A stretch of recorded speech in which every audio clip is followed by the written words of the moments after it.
नमस्कार, आप देख रहे हैं आरजे न्यूज और मैं हूं आपके साथ ऋषभ देव। आज ही के दिन 1860 में ब्रिटिश सरकार के जेम्स विल्सन ने भारत में इनकम टैक्स व्यवस्था की शुरुआत की थी। बीजेपी नेता सुब्रमण्यम स्वामी जैसे कई जानकार कहते हैं कि देश में पर्सनल इनकम टैक्स की व्यवस्था क्या है और इसे खत्म कर देना चाहिए। भारतीय जनता पार्टी के नेता सुब्रमण्यम स्वामी जैसे कई जानकार यह सवाल उठाते रहे हैं कि देश में पर्सनल इनकम टैक्स की जरूरत क्या है और इसे खत्म कर देना चाहिए। तमाम जानकार यह भी कहते हैं कि भारत में इनकम टैक्स देने वालों को कोई प्रोत्साहन नहीं है, बल्कि उसे प्रताड़ना का शिकार होना पड़ता है।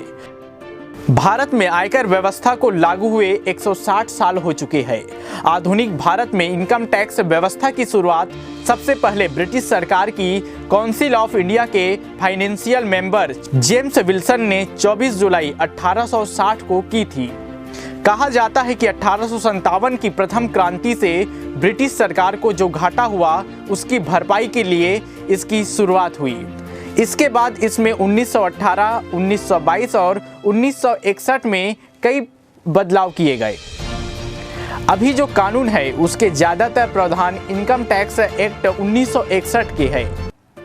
इनकम टैक्स के दो हिस्से होते हैं, एक पर्सनल इनकम टैक्स जो आम करदाता से जुड़ता है और दूसरा कॉरपोरेट टैक्स जो कंपनियों की आय पर लिया जाता है। इनकम टैक्स कोई वैकल्पिक व्यवस्था तो नहीं है, यह सभी नागरिकों के लिए अनिवार्य है।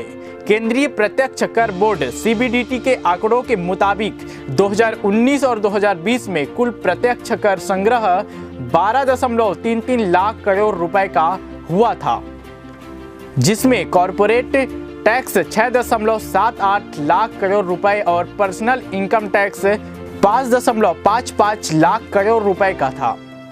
इन टैक्स संग्रह से ही सरकार ज़्यादा से ज़्यादा कल्याणकारी योजनाएं चलाती है। इसके अलावा टैक्स राजस्व से ही सरकार सभी नागरिकों को चिकित्सा, शिक्षा, बिजली, मकान, राशन, पुलिस, सुरक्षा, सड़क जैसी जरूरी सेवाएं मुहैया कराती है। आपको बता दें कि कुछ ऐसे भी देश हैं जहां आयकर व्यवस्था लागू नहीं किया गया है, जिनमें से यूएई, मोनाको, केमन आइलैंड, बहामास, बरमूडा जैसे करीब 15 देशों में इनकम टैक्स जैसी कोई चीज़ें नहीं है। लेकिन ये देश तेल या अन्य स्रोतों संसाधनों से भारी कमाई करते हैं और दूसरे ये बहुत छोटे देश हैं। ओईसीडी ने भी इस तरह का प्रयास शुरू किया है कि हर देश कम से कम टैक्स लगाए। सिंगापुर, चीन जैसे देशों में इनकम टैक्स पर निर्भरता कम है।